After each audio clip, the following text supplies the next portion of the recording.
Carl. Thank you, Mr. Chairman.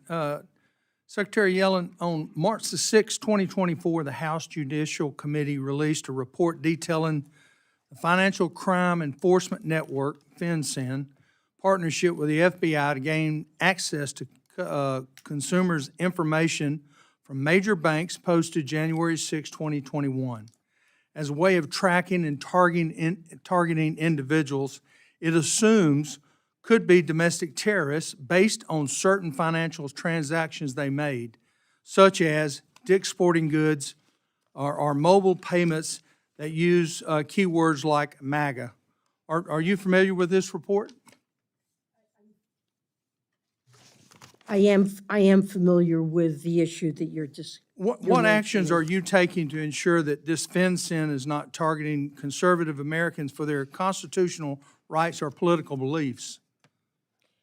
Okay, so I'd like to put this in perspective if I could. Very quickly, if you would, because I got a Yes, second question. this is activity that took place before I reached Treasury. Well, what are you under doing the today? previous administration, and it ended in February of 2021. In the aftermath of the attack on the Capitol, there was an attempt by law enforcement to identify perpetrators of the attack. FinCEN had been authorized by Congress to work with financial institutions in a process called FinCEN exchanges to help them identify. They are required to file suspicious activities reports. Yes, ma'am, I get that. And they I'm- wanted to get reports. I'm asking you, what would are you shed doing light on this. today to prevent that from happening again? This is a practice that has ended, and the So you're doing work nothing that to was follow done- up on it?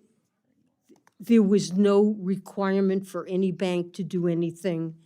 Banks met with some people But- from FinCEN but to s- discuss how to But this search- report that came out on March the 6th, you've not followed up on anything from it to see if there's something there that you need to do? We are following up to make sure that there are no abuses. Okay. But it is our obligation to work with financial institutions to help them, help the government identify suspicious and illegal transactions. Well, I can appreciate that, but innocent Americans, we don't need to be doing that on. And I understand where you're going with that. Director Young, the White House Chief of Staff requires agencies to submit action plans on OMB in January regarding their office spaces needed, but those haven't been made public, and the 2025 budget process doesn't appear to realize any significant savings from buildings, from building consolidation, either in D.C. or throughout the country. Why are we continuing spending over $10 billion annually on maintaining these buildings and securing leases for space that federal employees, when employees are being allowed to work hybrid schedules? Well, thank you for acknowledging they work. This is about return to the office. Let me be very clear, just like the Secretary pointed out, there are thousands of federal employees who never got any opportunity to work hybrid in the thick of the pandemic and put their own health at risk. But you're right, OMB is central to, and we have put out guidance because we see the value. Just like you all do, you see people face to face, there is value in meaningful in-person work. But there has been telework pre-pandemic and post-pandemic. It's about mission. Different jobs have different requirements. I have some people at OMB who work in a SCIF. They've never gotten a chance to take advantage. So this is about mission.